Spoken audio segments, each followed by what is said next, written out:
You should have a little microphone in the corner. You can click on that. That will mute you, or it'll have a little red line through it. So this is Summer School Age Health and Safety Prep. This event is being recorded for future viewing. So again, please make sure that you are muted. We will be having question and answers at the end of each session. So if you have any questions during that time, you can put that into the chat. We will be monitoring the chat box for you. So the first thing that we want you to do is go to the chat and make sure that your name and your program name.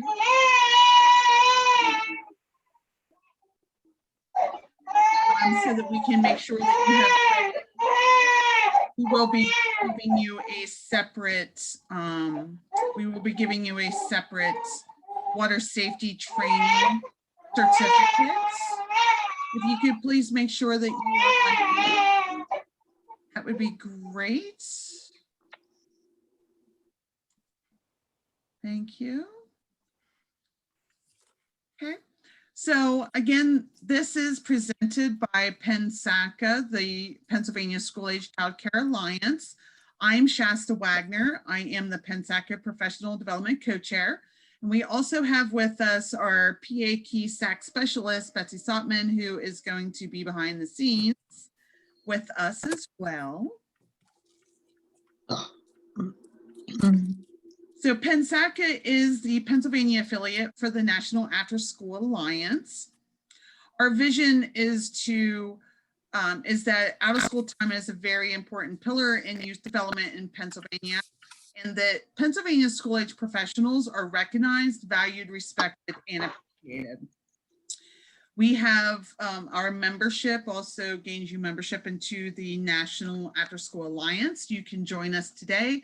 Just go to the pensaca.org and you can sign up for a membership if you're not already a member. So for those of you who just joined us again, please make sure that you're on mute. This is being recorded, and then go to your chat box and your name, your full name, first and last name, and your name in there so that we make sure that you receive credit for attending today, plus receive your water safety certificate. You can also, it's also helpful, we double check, the chat box to the names.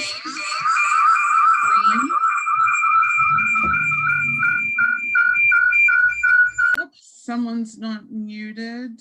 Can we make sure that we mute?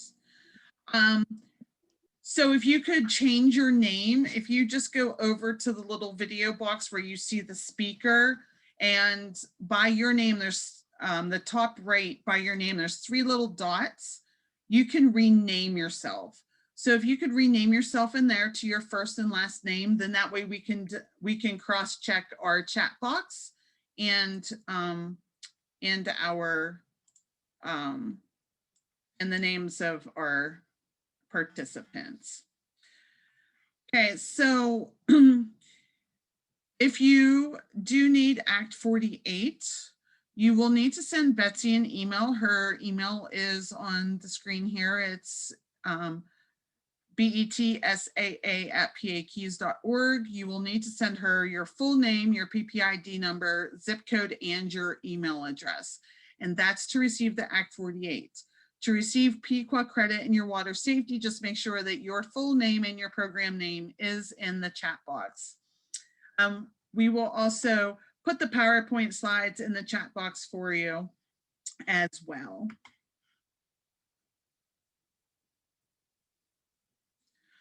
Okay, so tonight we have 3 segments.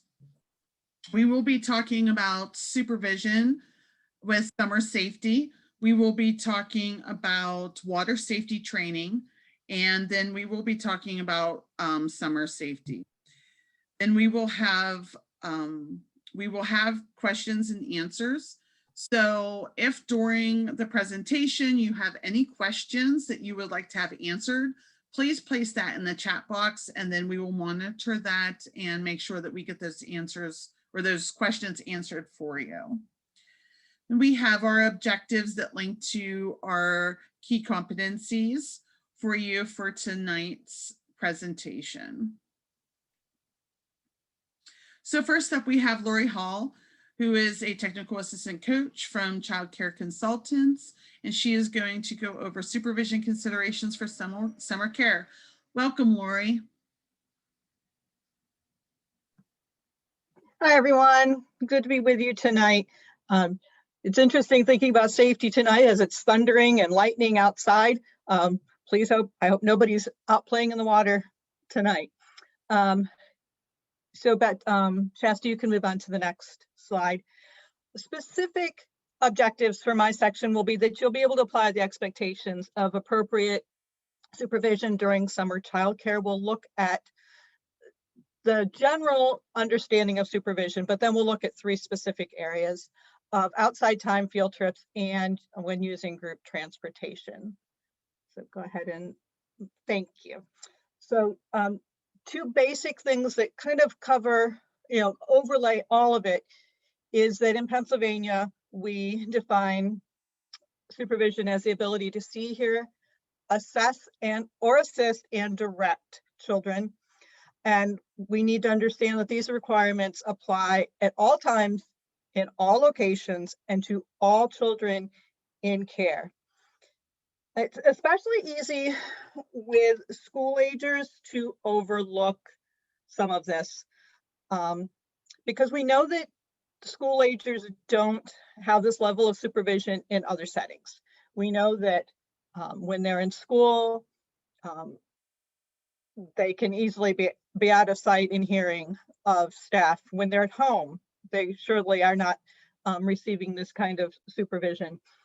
However, DHS has determined that this is what is necessary to keep children safe in licensed childcare. So it is an expectation at all times. The one I see happening most often in school age that people get a little lax on is thinking that as long as they can hear the children, they don't need to be able to see them, or as long as they can see them, they don't need to be able to hear them. And DHS would say that you are not properly supervising the children in that situation, and you could be cited for it.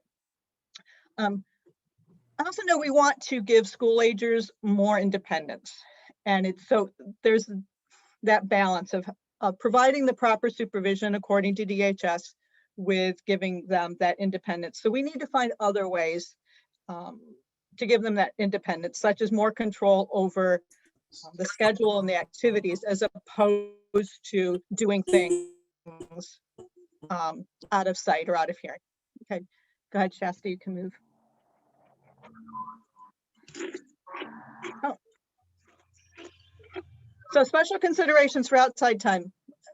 Shasta, there should have been some additional things on that slide. There we go. Okay, I didn't know they were coming in. Forgot that I did that.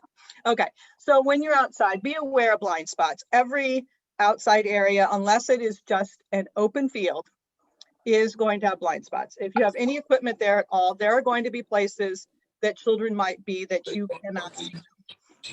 Make sure that staff are placed so that all children are visible.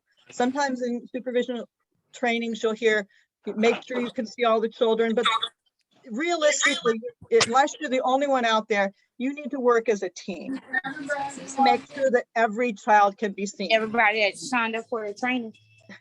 You may not be able to see every child because of the size of your playground and because of those blind spots, but make sure that somebody can, so that there's that moving around, being aware not only of where the children are, but where your teammates are as well, the other adults, so that all children can be seen. Usually our school age groups are, they can be pretty good sized. So counting heads during active play can be really important. Of course, you need to be doing those name to face checks at all transitions. So every door, every gate, every time you move to a new location. But when you've got a lot of kids playing actively in a large space, doing regular head counts, it can be important too, just so that you know that you have everybody you're supposed to have. And use extra caution when you're in public or unfenced areas. So those head counts and those name to face checks and making sure you're spread out, not sitting and talking is, go back, is especially important if you're out at a public park or some other unfenced area where the children, the boundaries may not be as clear. The children aren't as accustomed to the area and where they can go, and where they may possibly be even intermingling with children not in your program. Just have to be really, really cautious at those times, that you know where every child is, that you can account for every child at all times.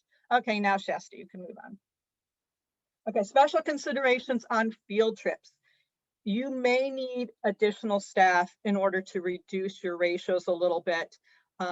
Keeping 10 to 12 kids together in open public areas is challenging, so more help may be needed. You might want to pair volunteers with your staff so that you're staying in ratio, but you're adding an additional pair of eyes to keep track of the kids. If at all possible, and it's not someplace you've been before, scope it out ahead of time. Take a quick trip, know where the exits are, because those are spots you need to be especially aware of that kids can, get away. Again, potential hiding spots, or not even intentional hiding spots, but potential areas where children could easily be out of sight, even if not intentionally.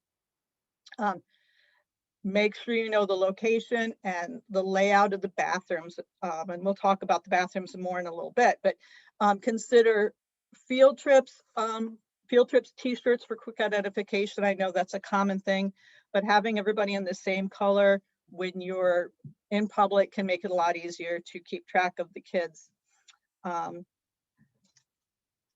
So with the bathroom, because they're school age, you don't need to be actively supervising them in the stalls the way you do with the younger children, but you do need to know where they are at all times. So, if you've got a multi-stall restroom that they're using, it's best to have someone go in with them if at all possible. If not, at least have someone standing in the doorway of that restroom so that you can supervise the children while they're in that area. Using a single stall or family restrooms when you can is really helpful. It makes it easier to supervise everybody. And Shasta, I think there's one more there. There we go. Have a plan for handling the restrooms for those boys if you don't have any male staff. That can be trickier because you're not going to be going into the restroom with the boys. If you don't have any male staff to send in with them, you need to think about how you're going to handle those bathrooms when you're out in public.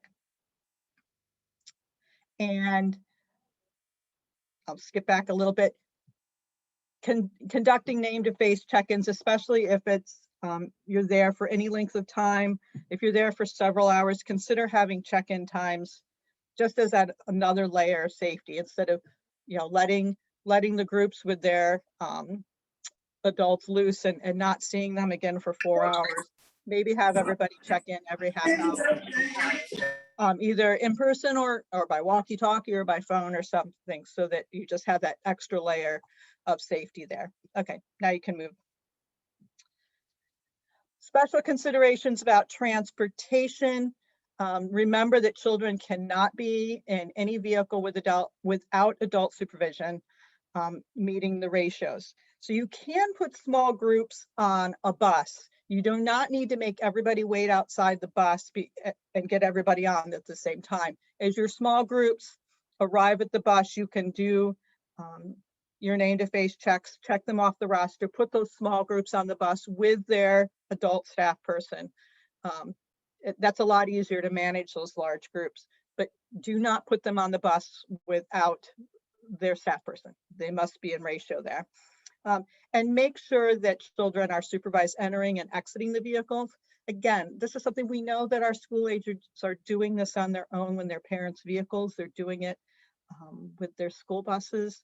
But for DHS purposes, they must be supervised getting in and out. So don't allow the children to open and close the van doors. Don't let them open the doors and just pile out when the driver's still in their seat, because you cannot be supervising them properly during that time. Okay. So, questions? Shasta, do we have any questions? I do not believe so, but I'm going to go back through real quick here.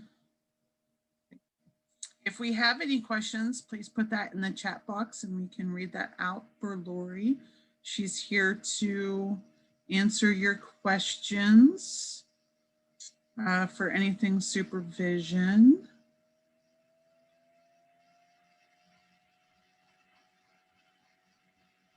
It's Betsy. I just want to say thank you to Lori. She does do the training for DHS around supervision. So it's helpful to have her lens and make sense of some of the things that we feel maybe a little more loosey-goosey with school-age children, but it's really important to follow the regulations and the stringent regulations that are there for your sake and for the child's safety and sake. So I appreciate her input tonight and sharing that information with us. So thank you very much, Lori. Thanks, Betsy. I will say one more thing. I would say the two biggest causes I see for supervision problems are lack of communication between staff. So not saying, hey, I'm taking a couple kids with me, and so the other person doesn't know where they are, not telling the other person they're leaving the room, not communicating about where children are. So there's that. And the other problem is, especially in our higher quality programs, people who have been in the field a long time and feel comfortable and have been following the rules and doing everything right, it can be really easy to become complacent. You know, you've been doing this for 20 years, you've been doing it for 5 years, and you've never lost a child, you've never had a child get seriously injured because of lack of supervision. And so it's just really easy to think, I can slack off a little bit. Or, it's suddenly raining, I've got to get everybody inside. There's thunder and lightning, I've got to get them out of here, and not doing that name to face check. And those are the times when kids get lost, is when we think we can slack off on expectations or not follow your program procedures correctly. That's when children are getting lost. So just something to keep in mind. So Lori, we have Michelle says that as a director, she says that supervision in her camps is the most important thing. And that they stress count, and recount. And I always tell my staff, you count before transitions, during transitions, after transitions, and even when you don't transition. Yeah, and thank you for bringing that up, because I always say counting is wonderful, but it's not enough. You've got to do the name to face checks as well. So I hope everybody has some system in place, whether it's the cards, the tags, just a written roster of who you have present and where they are, but some way we've got to be doing that name to face, because especially with school agers, if you just call out names and you're not looking for that actual child, you're going to have somebody who's just saying here, here, here for everybody. So counting heads needs to be done, but please don't ever count, don't rely on just calling names off a roster. You've got to call the name or just read the name to yourself and see that face. You've got to make sure that you have who you think you have. Thanks, Michelle.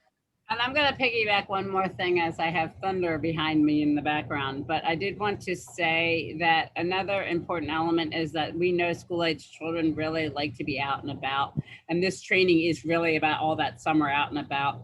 So you want to be safe and you want to follow safety protocols, but we also don't want to limit that out and about for the kids. So you really need to have all of your protocols in place so that everybody's safe.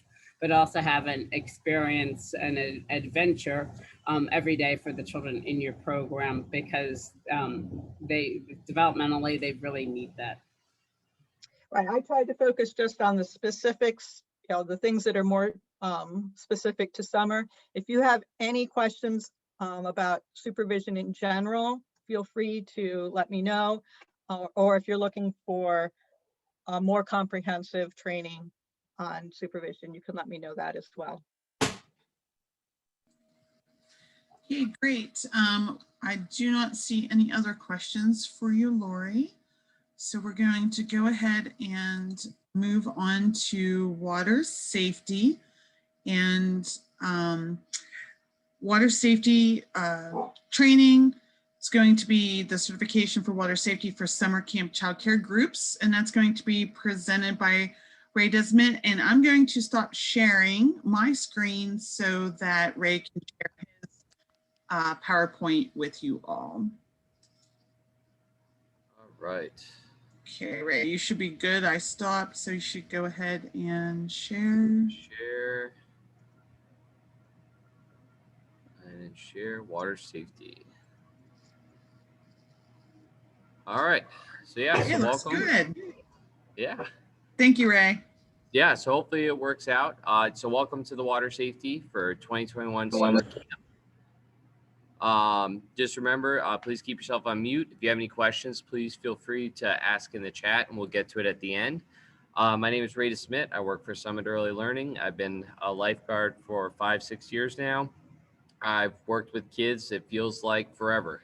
So it's something that this just tags right along with the supervision, because that's pretty much what we do when you're around water with kids, is we're going to supervise. All right, so yes, so going all along with my outline, supervision, supervision, supervision. That is the most important thing. If we're supervising properly, there's hopefully going to be no issues when you're near a pool or any body of water. We're going to test your supervision skills.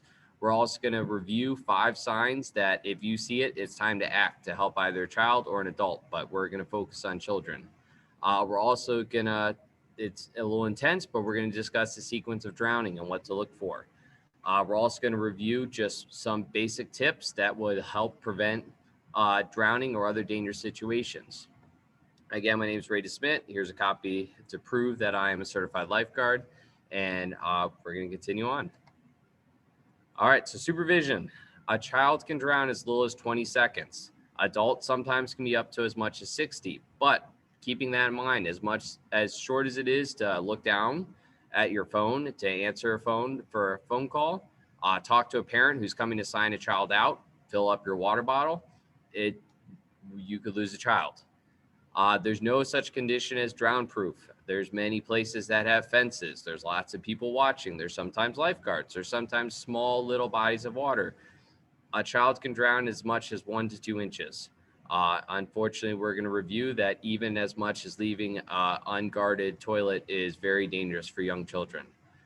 Supervising adults should be able to see making a mental check or counting of each of their children every 10 seconds. So that's a face to name or face to all those under your care every 10 seconds, going back and forth, making sure they're all there. You should search, not watch. It's something I've started to let my staff know. Searching is deliberate and proactive, and it requires that your mind stays alert. Watching is passive. You're just there. You can't do that when you're near water. You have to be searching. All right, so here's some practice. So keep an eye. There's going to be some various dangers. Please see what you can spot, and we'll see if you were able to spot them all. You are the lifeguard on duty. From your chair, see if you can identify the situations and behaviors that are setting the scene for a potential emergency to occur. Ready? Start scanning.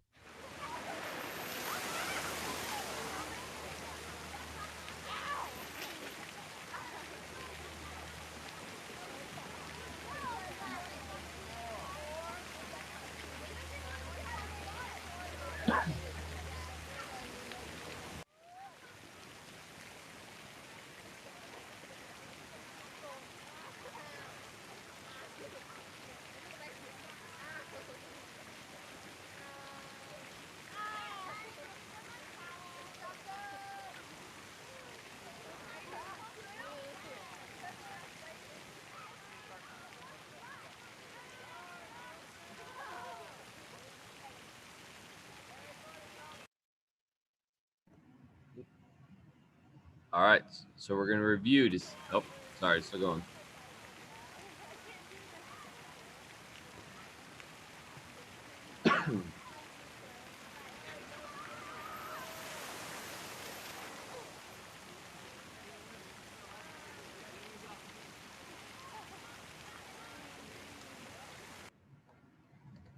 All right, so did you spot in the video the two children holding their breath, staying underwater for long periods of time underneath the fountain?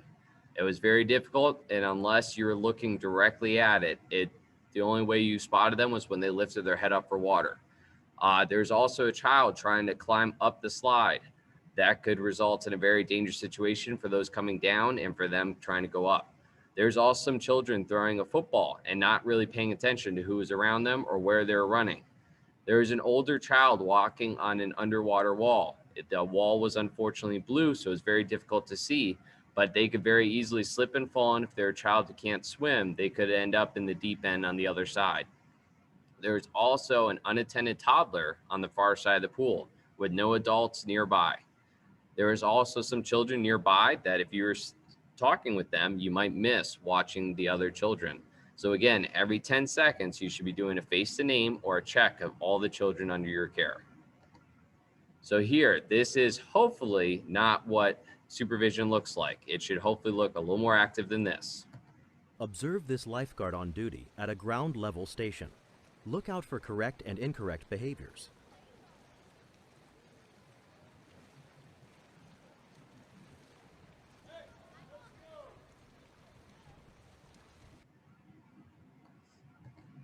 Now, while he appeared to be searching, he was squinting, which kind of showed that maybe he was not really able to see very well. You can solve that with some sunglasses or moving to a different position. They were slouching. If an emergency happened, you have to be able to act fast. Even though they're looking back and forth, you could tell they weren't really pausing or keeping an eye on anything going on in their area. Hopefully with your staff or with yourself, you're right there, active, ready to go, whether you're in the water right near your children or at least standing on the side so you're ready to act. So here's some tips about it. Don't talk to others. It's easy to get distracted. Again, going back to just talking to a parent is enough that an emergency could occur. Constantly be scanning the water. Again, rotating head back and forth, keeping an eye on every child every 10 seconds. The other important point to keep in mind, you should be able to touch either on the head or shoulder all the children in your area. If there's an emergency situation that they're starting to drown or they lost their footing, you should be able to be right there, grab their arm and help them up so that it prevents them from being too scared or nervous around the water, or just it prevents potential drowning. Bringing your children away from the water if you're unable to devote 100% of your time watching them. That means bringing them to the bathroom, going to get water, more sunscreen. Bring your whole group with you. Tell swimmers to let you know ahead of time if they're going to need help or they see someone who needs help. That means before you go swimming, have a talk with all of your students. Let them know, hey, guys, I want you to call out to me right away if you feel anything's funny or off. Have a throwing device, a reaching device, a first aid kit, and a signaling device close at hand whenever you're near the pool. A throwing device is like a life preserver, hopefully not a pool noodle. Reaching device is either a pole or something sturdy that you can reach out into the water. A first aid kit in case of emergencies, and a signaling device, meaning a cell phone, having it close at hand in case of emergency. Also, plan ahead. Most emergencies or situations can be thought out and completely prevented just by having what you need nearby. Also be mindful of double drownings. This is where, if you've ever heard of the phrase, reach, throw, but don't go. If you're not trained as lifeguards are to go out and save someone who's drowning, there's a chance that they'll grab onto the rescuer and drown them as well. So 5 conditions that it's time to act to help a child. 1, if they're clinging onto items very tightly or very desperately. 2, they're unable to respond verbally. When they start to drown, their throat will close up and not allow them to speak because every part of their body is trying to just stay afloat. Hair covering their face, and it seems like they should move it away, but it's completely blocking their vision.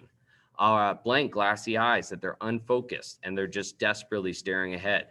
Or if there's 2 heads close together, clinging together, It could be a sign that they're both attempting to stay afloat.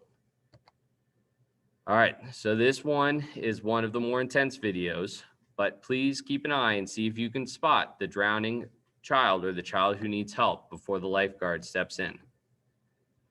If your child were in trouble, would you know it?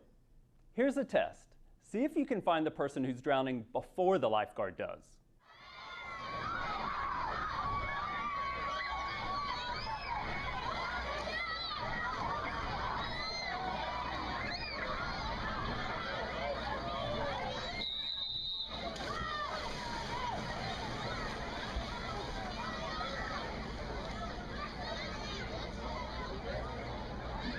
Did you miss it?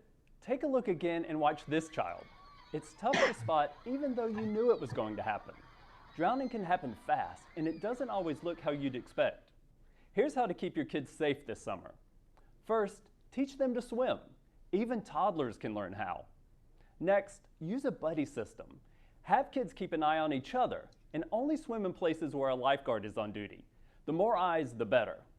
Also, while floating toys can seem fun and safe, they're not designed to save lives, and they can give you a false sense of security. Finally, don't get distracted. When young kids are in the water, keep your eyes on them.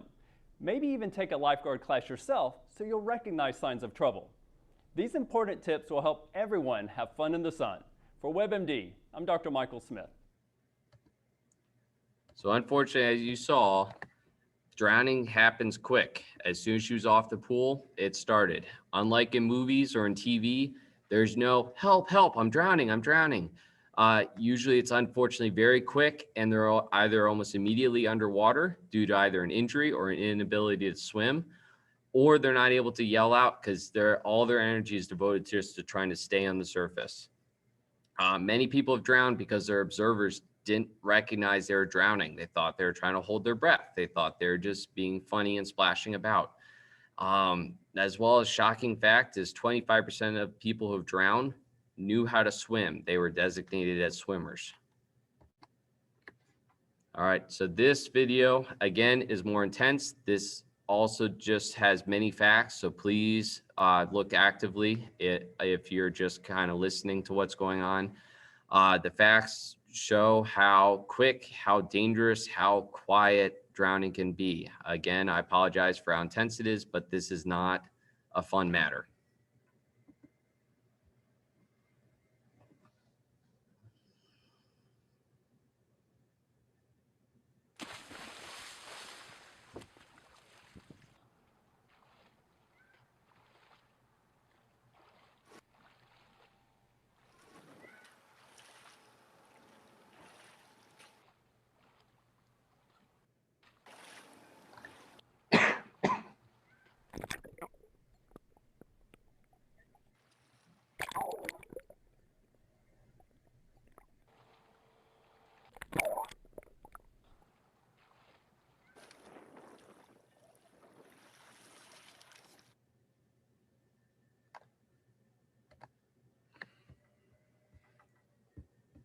So again, for an adult, sometimes they can struggle up to 60 seconds. That's there. So victims can't usually call out for help. All their energy is devoted just to try to stay on the surface. Often the victims stay upright until they lose consciousness. They're usually extending, trying to reach up or splashing up as much as they can. And with young children, it sometimes looks like they're just splashing their friends. When their head submerges underwater, they might bob a few times, and unfortunately, children can usually last only about 20 seconds. An adult might be able to struggle for 60 seconds, but then what will happen is as they are struggling, their throat will close up to the point not allowing air in. Eventually, when their body can't support that anymore, they will gasp for air, and if they're already underwater, their lungs will fill with water. As well as it will go into their stomach. At that point, usually consciousness is lost within 3 minutes. Water's then entering the lungs, and this is where, unless there's immediate CPR and help, there is usually little that can be done. Usually then irregular heartbeats, violent involuntary contractions or muscle spasms, and then death. Drowning happens quick. That's why you need to act fast when you see the signs, or prevent just through supervision and planning to just completely avoid any dangerous situation. So here, to add a little levity from that intenseness, are some kids sharing just some fun facts.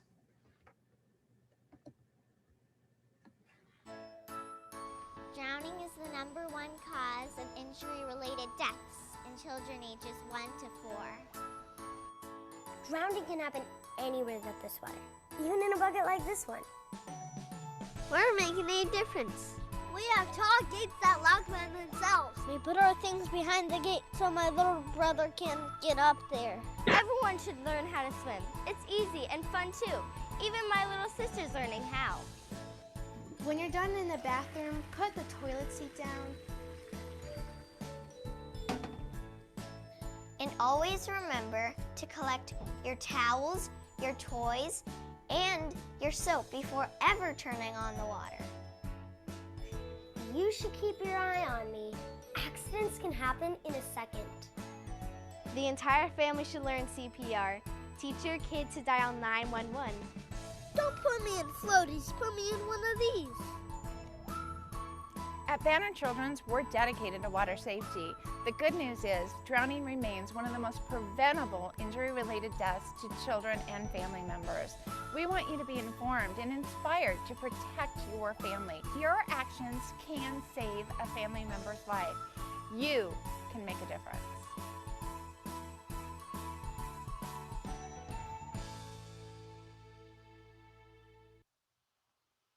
All right, so some preventative steps. One I'd like to add at the top there is the one little boy had said about putting me in a life jacket, not floaties. Floaties are those little armband floats. They are really not useful or helpful. They provide some comfort to the child or the student trying to learn to swim, but unfortunately it prevents them to learn how to swim, as well as when they go underwater, the first thing that happens when they put their arms up is they slip right off.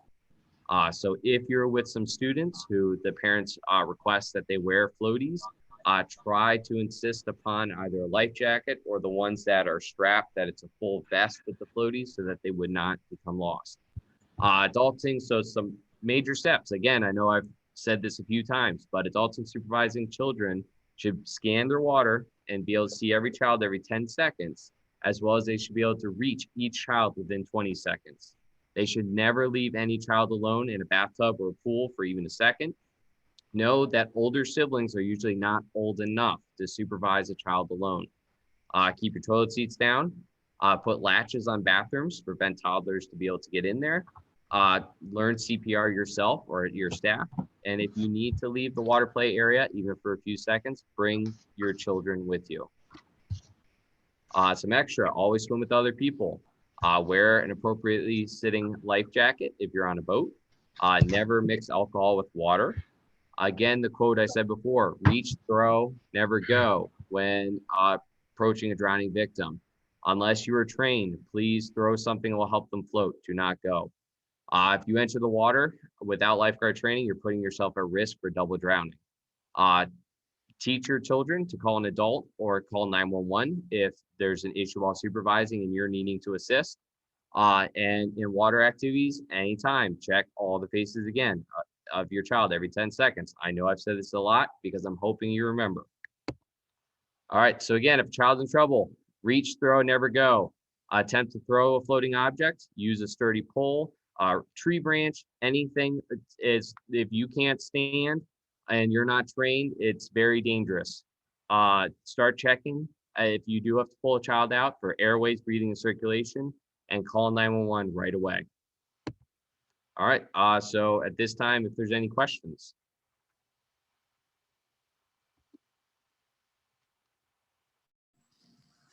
Thank you, Ray. We currently do not have any questions. I mean, water safety is hopefully very straightforward. I do have a question, it's Betsy, just for clarification and help for the group. So childcare providers are there to support the lifeguards. Can you talk a little bit about that role so that they're working together with the lifeguards in these public places? Correct. So our company, we usually assign our staff to have groups of 5 or 6 students, and but as well, we go with the certified lifeguard. I mean, so for my site, it's me. I'm the certified lifeguard. I stand on the side, just like a lifeguard, assisting. But as Betsy said, usually with pool staff, we are assisting with. So our job, just like a parent, would be to keep our 5 to 6 children, or however many that are under each individual staff's care, safe, that they're learning their skills, they're playing appropriately, they're following the rules. But we are overall underneath the lifeguards of the pool. They are the priority in any situation. What they blow the whistle and go, it is not I that will go, it is them, even if it's one of my students. I'm there to assist, though. If I see one of my students who need help and I'm right there, I'm going to help them. But again, we are working in partnership with the pool so that when we come with a large group of summer camp, it's not a, oh no, here they come. Instead, it's all right, we don't have to worry about them. They have swim bands, so they know who can swim, who can't. We have matching shirts, or at least something that can mark that we're all together as a group. We have our staff that are right there. So the lifeguards still will be doing their job of watching and searching, but they don't have to groan and say, oh, great, these kids are just going to run wild. Our job is now going to be awful for the next 4 hours. Our job is to assist and support. Okay. Thank you. We did have some questions come in. So one of them you kind of touched upon was about colored swim bands. So can you elaborate a little bit more about what you mean by these swim bands? Yes. So we call them pool tape. It's literally just think like clear plastic ribbon that you would get for parties or something, that we would mark a green group that, were maybe not, non-swimmers, that they would just stay in the shallow. And all of those in that group would wear a green little tie band that would be on the wrist, clearly visible of both their teacher and the lifeguards. The teacher who's in charge of green group would also have a green band so that the lifeguards know which adult is in charge, with the names of the students written on it so that they know these are my 6 kids, these are the ones I'm watching. And usually we then designate either as well that some pools have deep swim certification, that just to be able to swim in the pool, not the shallow area, or especially to go with the diving boards and stuff, that they pass a swim test. And then they would also then wear either the swim band if the pool had it, or we would mark it ourselves as being a swim group. Thank you. The next question we have is, do staff members have to be certified before swimming at a public pool? Certified lifeguard, certified. So it's one of those things that our company chooses to send a certified lifeguard. So right now, in terms of certification, you do need to have gone through this water safety, or at least we prefer it, because that's something that then with the summer camp group, you then are, you acknowledge and have learned some of the tips and tricks to be able to go on. I'm not sure if there's any more. I mean, it's something that it would be helpful that if you have a deep swim group, that you have a teacher who can swim with that group. But yeah.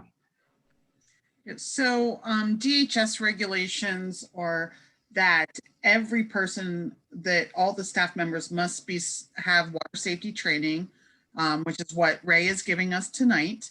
And then you must have a certified lifeguard on staff. One of the things that we do is we cooperate with our local pool that we go to, and we actually hire one of their lifeguards for the days that we're at the pool. So they, we hire them as a staff, and then they work for the pool, but on days that we're there, they're our employee. We pay them, they work. So,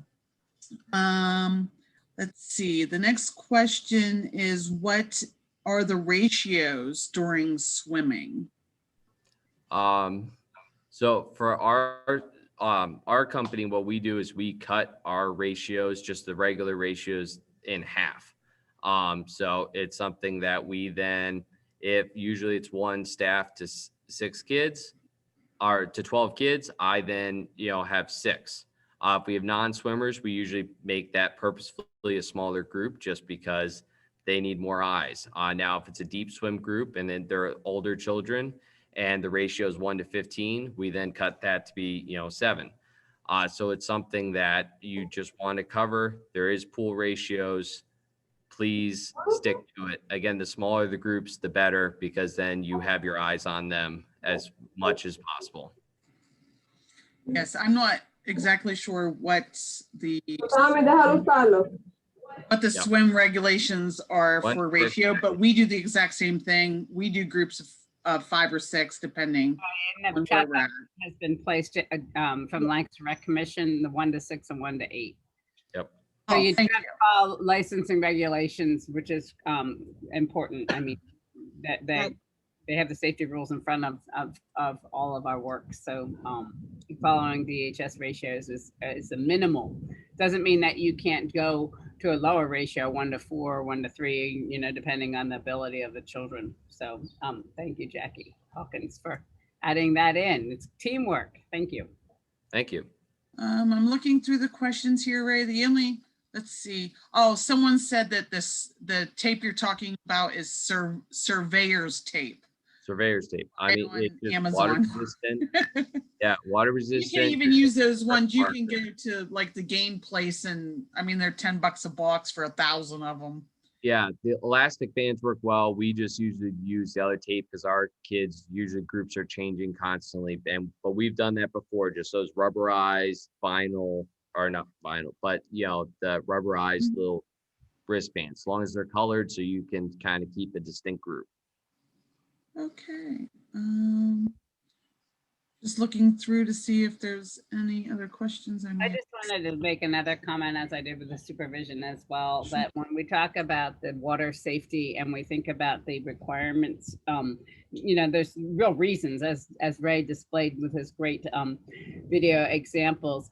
But, it's something that if you can get the kids to swim, it's a really great asset to your summer program. If we think about the children that are in school-age childcare camps all summer, it's nice for them to get that opportunity to swim. So if you can make it happen, I think we definitely want to try to do that as much as possible.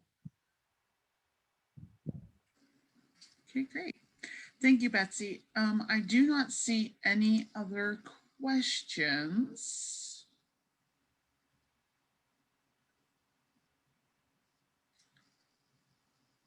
Oh, I think I just had one pop up. Give me 1 second here. Yeah, Michelle Russell just said that swimming is probably the most feared one for the parents, but the one that the children love the most. So yeah, thinking about what you can do to educate your parents on the safety protocols we're going through, as well as the licensing requirements and so forth, can be extremely helpful. And learning how to swim is a perfect time to teach them and learn how to swim. A lot of summer camp programs have swim lessons built right into their swimming time and so forth, so the kids leave that summer scaffolding and being able to be water safe. So thank you, Michelle, for sharing that. Thank you. Last call for any water safety training or water safety questions.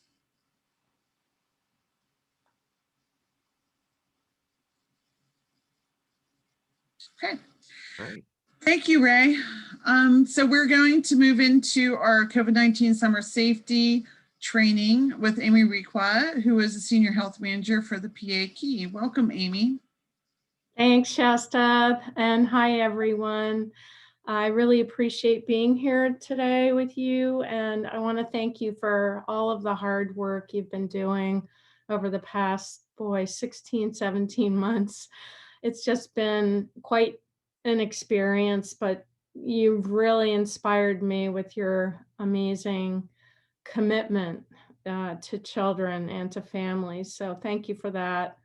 I'm a pediatric nurse practitioner, and I've been working in the community with early learning programs for over 20 years. And it's really been my pleasure and passion to work with early learning programs.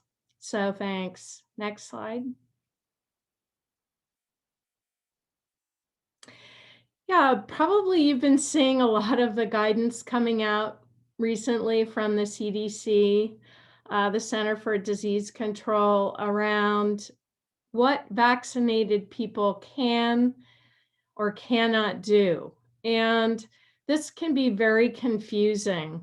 The May 13 guidance that came out a few weeks ago was directed to the public, all right? And so in the first bullet there, you're gonna see, except where required by federal, state, local, tribal, or territorial laws, rules, and regulations, including local business and workplace guidance. So in fact, the CDC recommended on their website, if you go to the child care guidance page, they recommend that you continue to use the existing COVID-19 prevention strategies that are already outlined and have been in place for several, months. So we want to make sure that we emphasize now that it's important that you do not stop doing all of the things that you've been doing in childcare, including adults wearing masks, both inside and outside. And I have to say that I've been talking with the certification folks, and they've been getting a lot of questions about this. There's a lot of confusion, obviously, and conflicting guidance coming in. We've even heard situations when local health departments have been giving guidance to childcare that is not in line and does not conform to the OCDEL guidance, which remains the same. So I just really think it's important for us to reiterate that. You will be cited if your adults, if your staff is not wearing masks, both inside or outside the program. So we need to encourage and educate mask wearing, of course, for everyone, including children age 2 and older. And this is whether you're vaccinated or not. All right, so we know that young children are not yet vaccinated, obviously. Just last week, they approved the vaccine for the 12 to 15-year-olds. So it's, definitely on the horizon, but we don't know exactly when that's going to happen. And certainly we don't know when the kids under age 5 are going to be eligible for vaccinations, probably closer to the end of this calendar year. All right. So that's really the more realistic time, and perhaps actually into 2022. We just don't know how that's going to go. Another reason why we want to continue with these guidelines that we've already had in place is because there are folks that are around us that are not related to us in group care settings that also are at risk. There could be adults that are on medications like steroids that suppress the immune system. And there are folks out there that maybe have been instructed not to have the vaccination at this time. Perhaps they're on chemotherapy, or there could be any number of reasons why they're being instructed by their healthcare provider at this moment. So it's important to keep those folks safe. Next slide, please. One more back. Yeah, thanks.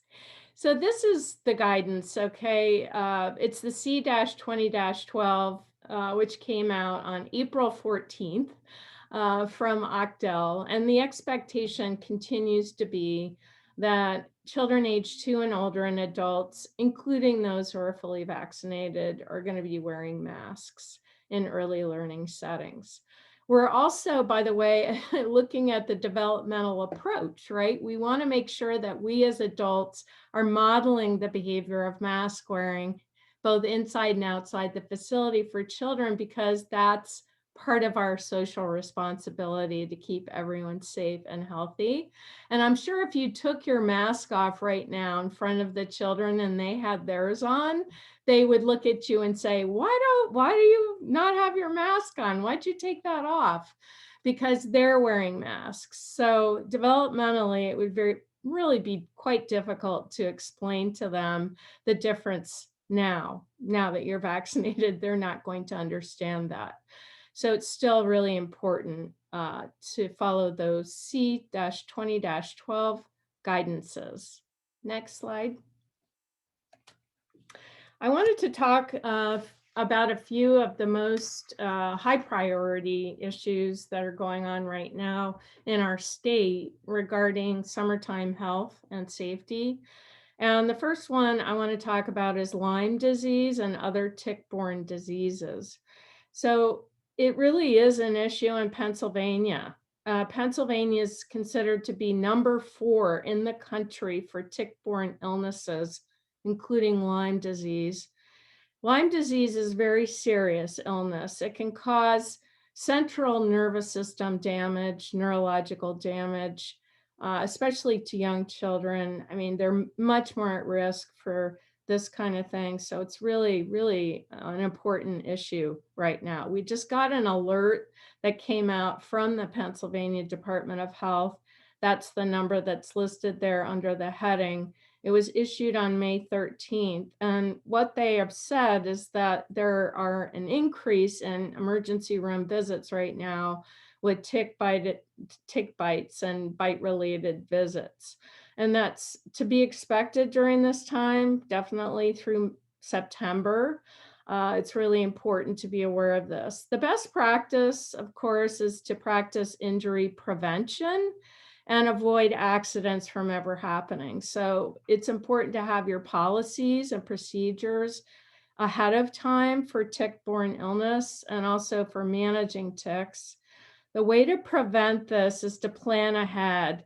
You know, like Lori was saying, you need to plan ahead for your excursions anytime you walk off your property and anytime when you're on a field trip, because anytime you are outside, you're actually at risk for picking up a hitchhiker, which is what we call ticks. They're hitchhikers. They want to jump on you, right? They want to hike on you.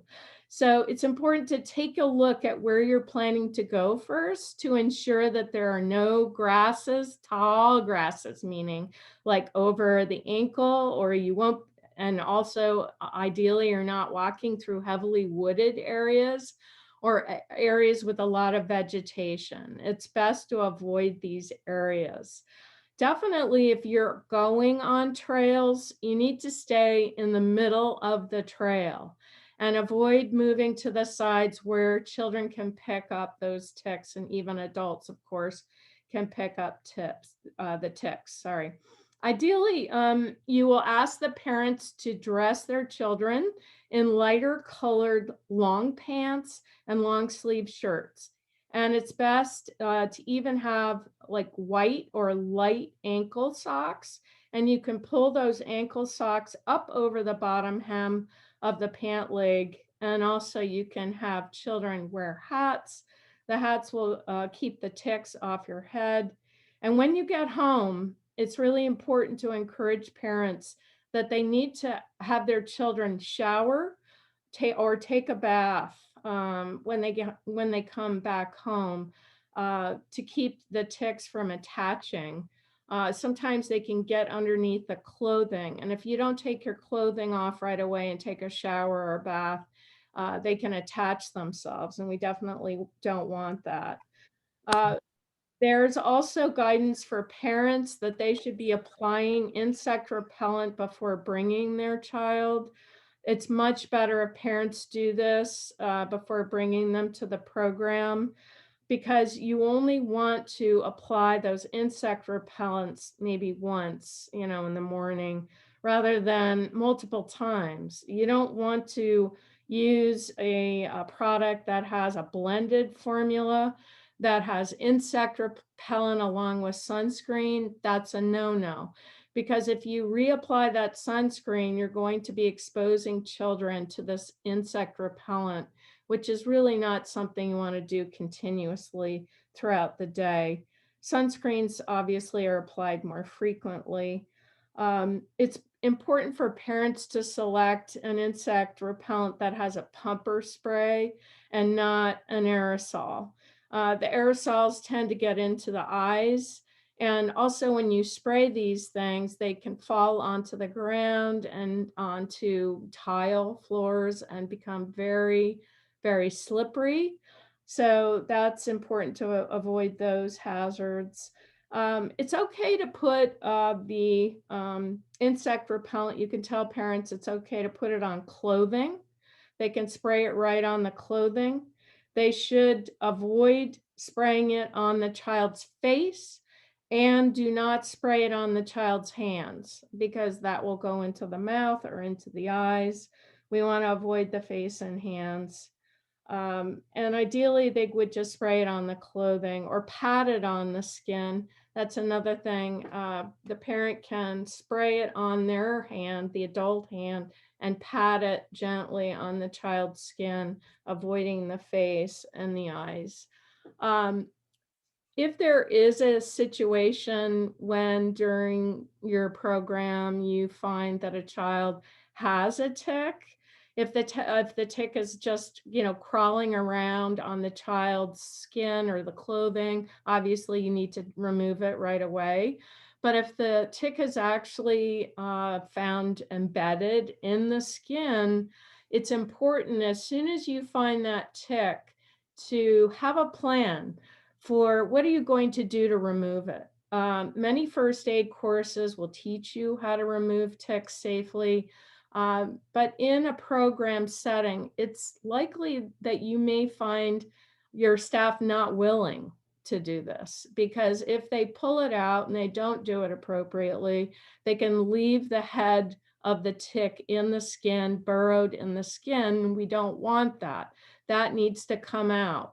So lately we've been telling programs that they can call the parent and ask the parent to come and take the tick off, or pick up the child and take the child immediately to the healthcare provider where they can have that tick removed. The urgency really is there because if the tick is embedded for 24 hours, that's when the Lyme disease really can show up. So it's between a window of about 24 to 36 hours after they get attached that we want to make sure that that gets taken off. So parents should be really looking at children closely before bed. I would recommend for ticks, even if they haven't been on a field trip or an excursion, just by being outside. You need to be aware of this, and parents should be aware of it. They should be looking for these ticks behind the ears, in the scalp area, under the hair, and in the folds, the skin folds. They tend to attach there as well. So educate your parents about this. Are there some questions for me? Yes, we do have some questions for you. Okay. Do you want to wait till the end, or are they just about Lyme disease? We can wait till the end and just go over them all. That would probably be okay. Sure. Answer some of these. Okay, thanks, Shasta. So sure. Next slide. Yeah, so sun safety obviously is an issue. We need to be up on that as well in terms of making sure we're thinking ahead about our policies and procedures around sun safety, because we are asking people to spend more time outside for the ventilation during the pandemic and to avoid being indoors for long periods of time when, the concentration of the coronavirus would be higher indoors. We're definitely spending more time outside. So it's important to be aware of what times of day do you want to have the children go outside? Obviously, you're avoiding the height of the sun, if at all possible, avoiding midday, and make sure you have enough shade in your area for people to really take advantage of those shaded areas without congregating, because we don't want large groups of people congregating underneath a shaded area. Again, we're trying to follow the physical distancing protocols. So definitely take a look at that. Have written policies ahead of time that are shared with parents and staff. Obviously, you're going to need a written permission form for sunscreen application from the parent. And if you're using a master bottle for the program of sunscreen, you need to share with the parent and list all of the ingredients on the permission form that are within the bottle that you have from the manufacturer. This is really important that they know what ingredients are in there before they sign off. And this way you can avoid any skin sensitivities or allergies in advance. The best practice is to have one bottle of sunscreen for every child. That's the best practice. Each child has their own sunscreen. Some of them have different SPFs. It's important to label that original container that the child has brought in with the child's name. And the sunscreen should be a lotion, not an aerosol spray. Apply it to an individual child one at a time, and you need to wash your hands in between each child. You don't have to wear gloves when you're applying sunscreen unless you want to. Some adults prefer to wear gloves when they're applying it. You should change your gloves between each child and wash your hands in between each child, even if you're wearing gloves. Okay, next slide, please.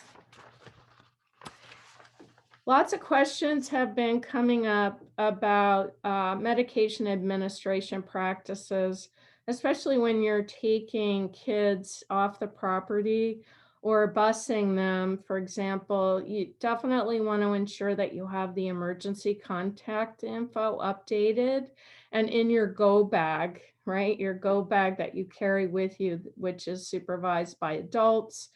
The policies need to be in place ahead of time. Obviously, you need parental permission. That's required for any prescribed medication, and it has to have the doctor's order and be on the original container, coming with instructions. Also need to be using your med administration logs and forms, and make sure that you're teaching your staff ahead of time about all of these requirements and actually practicing that. All medications, even for school agers in this setting, in this childcare setting, must be out of reach of children. So they have to be out of reach of school age children, even if they carry an inhaler or rescue inhaler at school.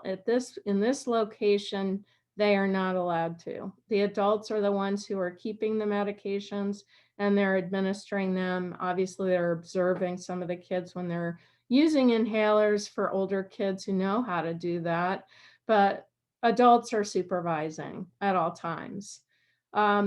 Children may need the medication, right? When they're on buses or on excursions, the adults should be wearing a fanny pack or a backpack with the medication inside and always be keeping that out of the reach of children. All of the medication, even over-the-counter medication, should be in the original container only. What about EpiPens? I checked in with the certification supervisors on this because in schools, in some schools, it is allowed that an EpiPen would be used and accessible if a child has an anaphylactic reaction, even though they don't have a prescription. But that is not the case in childcare. EpiPens must be accessible only to adults in case of emergency, and they must have a prescription. So it does require a prescription and obviously a parental permission signature for this, and it needs to be tracked and kept on the log. And the EpiPen should be kept in a fanny pack or backpack close to where that child is. Wherever that child is, wherever that child goes, should be an adult that has that rescue medication, that EpiPen. It oftentimes can happen that it would occur on a bus or just in a location that isn't typical. So it's really important, especially for children with special needs, that you have medication that's accessible to the supervising adults in case of emergency. The first aid kit obviously needs to be out of reach of children. Again, adults need to carry this within the go bag, carry it on your back or in a fanny pack. Make sure you have water and soap. That's very important. I heard that from a certification supervisor recently. If you're going out on an excursion, you want to have water, perhaps in a water bottle, and hand soap on hand there in case there's some cut or abrasion, some breakage of the skin. You need to be cleaning that out, clean that wound out with water, soap, and before applying any bandages or Band-Aids onto that abrasion or that cut. It needs to be cleaned out first with water and soap, okay? Also, within the first aid kit, there should be no lotions, no burn creams, no pain medicine, no Tylenol, no ibuprofen. Those things are not supposed to be in the first aid kits. Okay, next slide. So ventilation has been a really hot topic and something that we've encouraged a lot during the pandemic. I know you've heard about this. The best thing to do, of course, is to take the kids outside. But if you can't do that, you need to increase the airflow and ventilation inside your facility, wherever you are, in a family childcare home, in a group setting of any kind. You need to bring in as much fresh air as possible to reduce that virus from circulating inside. It's going to help a lot. It makes a huge difference. All the research bears this out. We have evidence for this. So we recommend that you open your doors and windows to bring in that fresh air. And you can certainly do it very safely if you do it in the morning, for sure, before kids even arrive. But also you need to be following the code, the regulations around what is considered to be safe. All right. So the 3270.72 is the ventilation regulation, where natural or mechanical ventilation shall be provided in childcare spaces, and windows or doors used for ventilation shall be screened when open.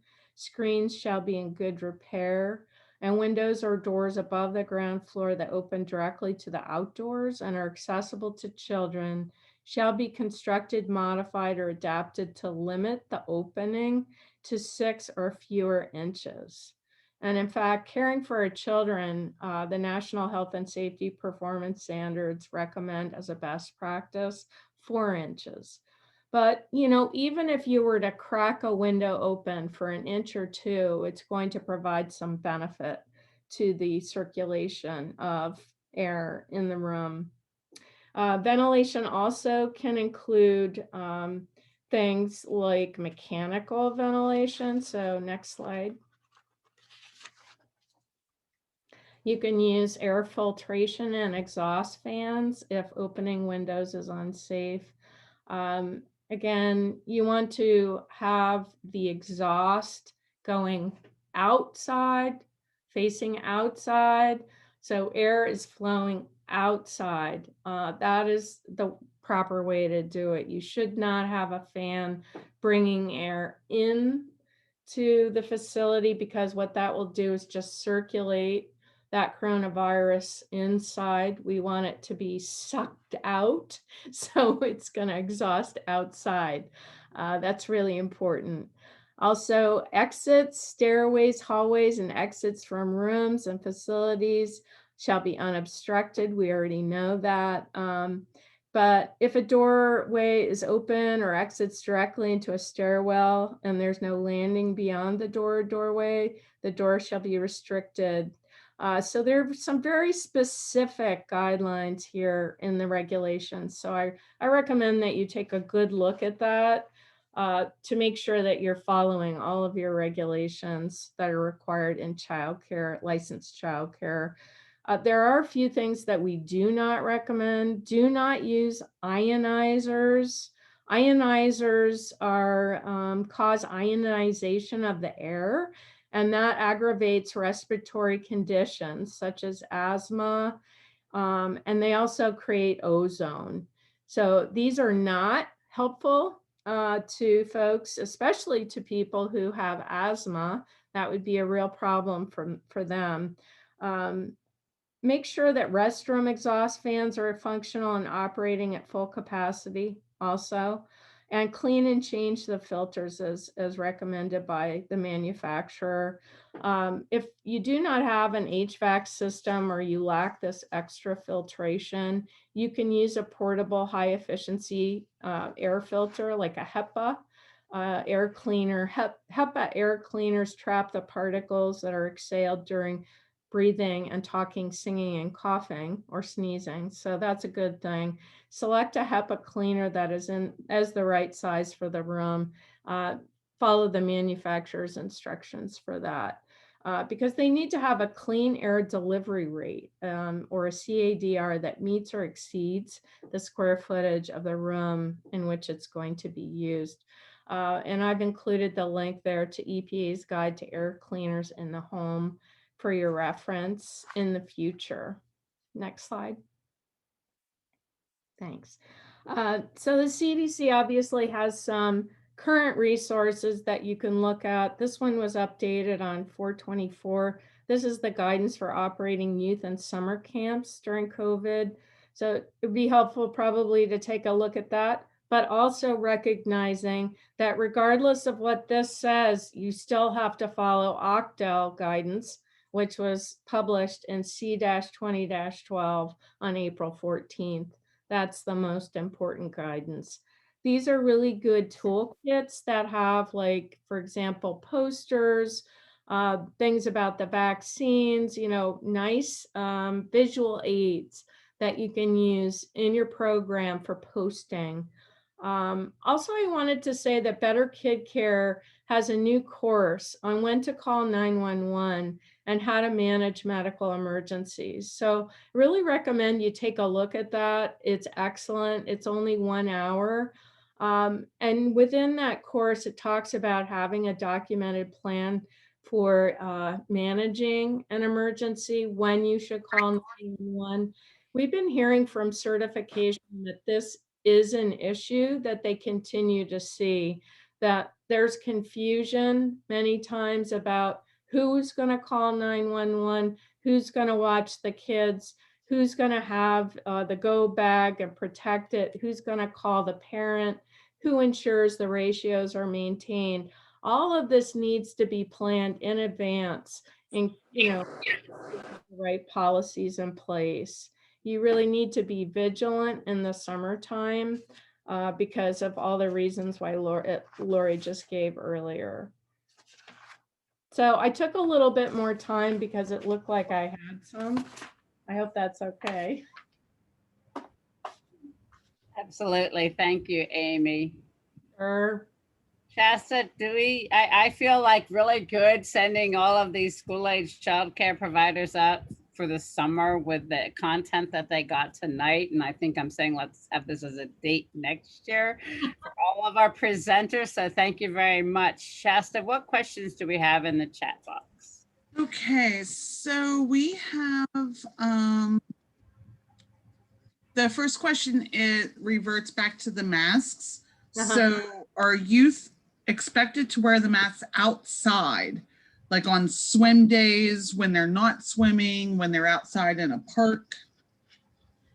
Well, the OCDEL guidance is requiring that adults are wearing masks inside and outside. Now, if you are in the water, if children are in the water, they should not be wearing a mask. That is definitely true. Don't wear masks if you're going to get your mask wet. For example, if you're around sprinklers, if kids are running through sprinklers or if they're doing water table play, they should definitely not have their masks on at that time, because it's going to ruin the mask when it gets wet. And it's also going to be really difficult to breathe if your mask gets wet. Perhaps you've noticed that. It's really hard to breathe when your mask is wet. So definitely take it off if you know kids are going to be in the water and splashing around in the water.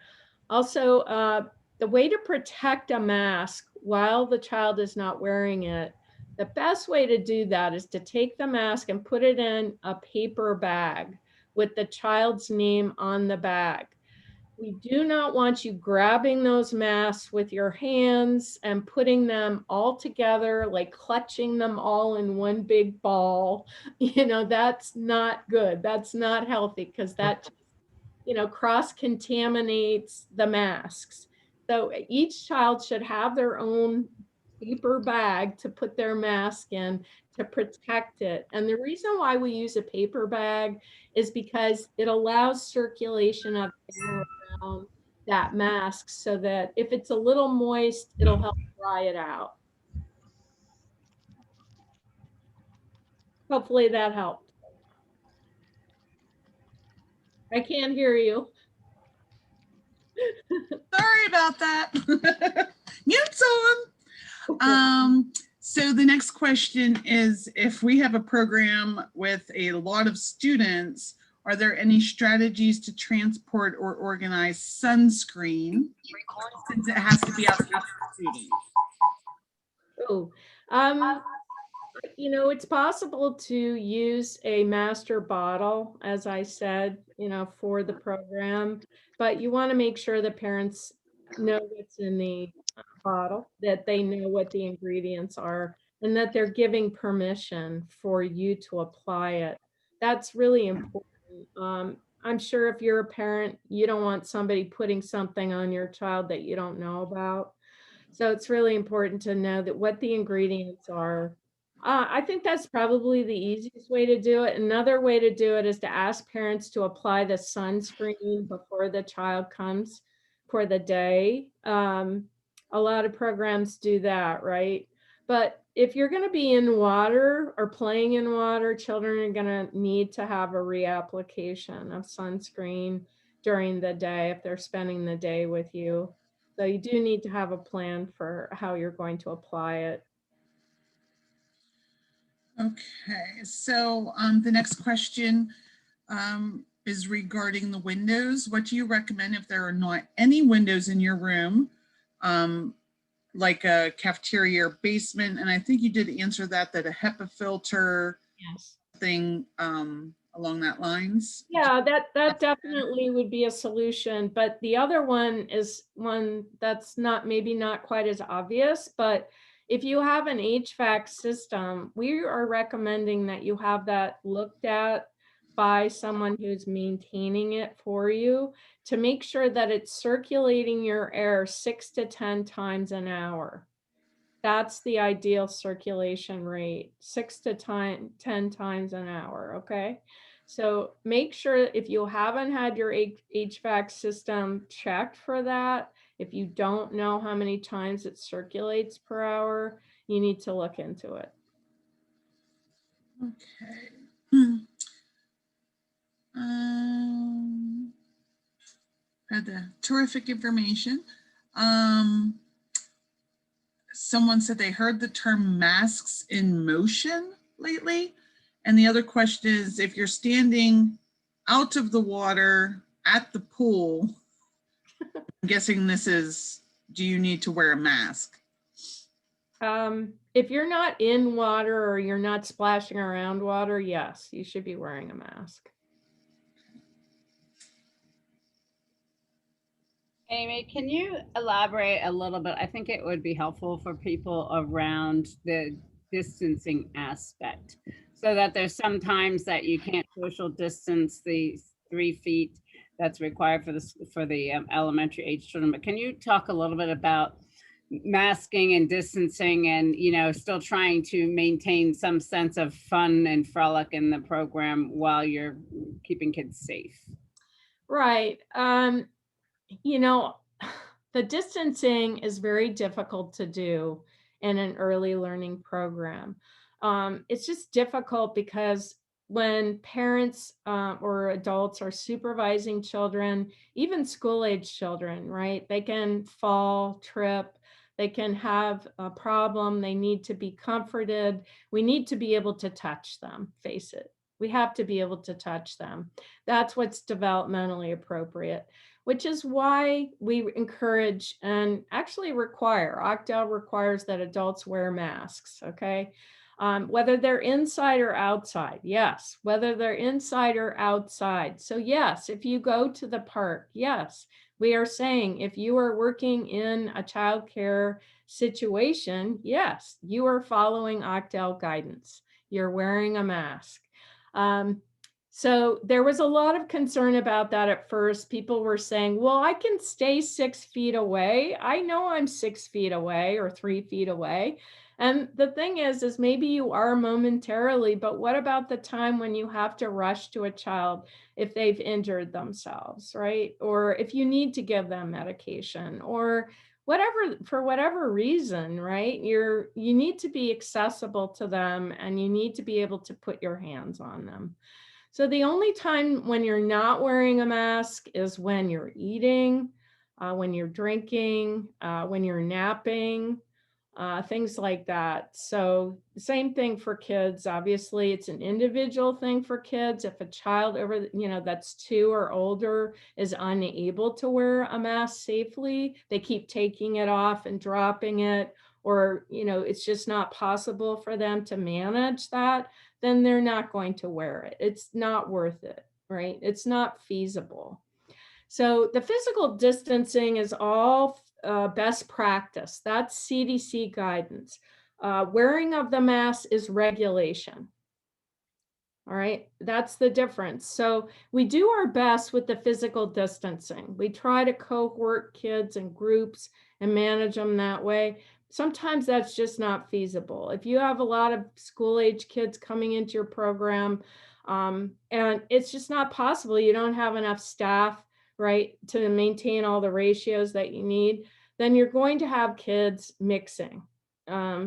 It's, not desirable, it's not ideal, it's not best practice, but it's okay. If you have to do that, you have to do that. Like that, the ratios are the most important thing. Safety is the most important thing. And if you have kids that are grouped in mixed groups for a certain portion of time in the afternoon or the day, then that's okay.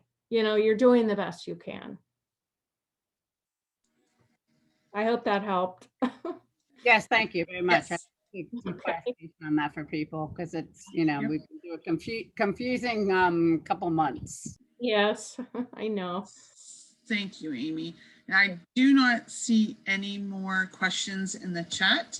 So as we're almost up to our time, we're just going to thank all of our panelists. So thank you, Lori and Ray and Amy, for your wonderful guidance and great ideas and trainings for us.